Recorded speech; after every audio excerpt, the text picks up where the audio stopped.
విశ్వాసానికి ప్రతిఫలం ధైర్యమైన తల్లి మరియు నమ్మకమైన దాసుడు. దేవుని యందు మిక్కిలిగా ప్రేమింపబడుతున్న ప్రియ సహోదరి సహోదరులారా, ఈనాటి 2 వాక్యాలు మనకొక గొప్ప సందేశాన్ని సంబోధిస్తున్నాయి.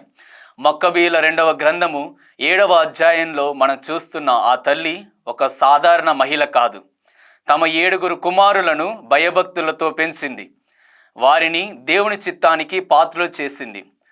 వారు తమ మరణ సమయంలో కూడా దేవుని చిత్తాన్ని విడవక దేవుని కోసం నిత్యము తప్పిస్తూ దేవుని మార్గంలో నడిచారు. ఒక దేవభక్త తల్లి, ఒక విశ్వాసపూర్వక తండ్రి, ఒక నమ్మకం కలిగిన పిల్లలు ఉంటే ఆ కుటుంబం ఎంతో సంతోషంగా ఉంటుంది. మరియు ఇక ఈనాటి సువార్త పట్టణాన్ని మనం ధ్యానించుకున్నట్లయితే యేసు ప్రభువు వారు నమ్మకమైన దాసుని గురించి మనకు ఒక గొప్ప ఉపమానాన్ని తెలియజేస్తున్నారు. మనకి ఎంతోమందికి అనేక ప్రతిభలు లభించాయి, కానీ మనం వాటిని వృధా చేసుకుంటున్నాము. క్షమించగల మనసు, ప్రేమించగల హృదయము, ఇతరులకు సహాయం చేసే ఆ కరములు మనకి ఆ దేవాది దేవుడు మనకు ప్రసాదించారు.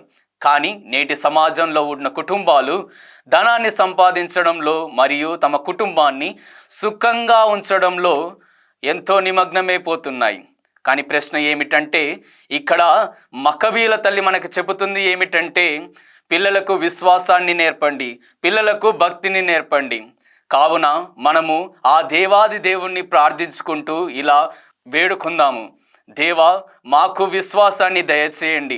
దేవా, ఇతరులకు సహాయం చేసే ఆ మనస్తత్వాన్ని మాకు ప్రసాదించండి.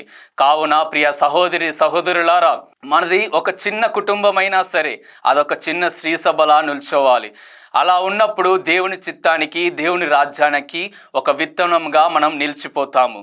కావున దేవుని సహాయం కోరుతూ ఇతరులకు సహాయం చేసే బుద్ధిని, ధైర్యాన్ని, ఆ మనస్తత్వాన్ని మనకు దయచేయమని ఆ దేవాది దేవుణ్ణి ప్రార్థించుకుందాం. ఆమేన్.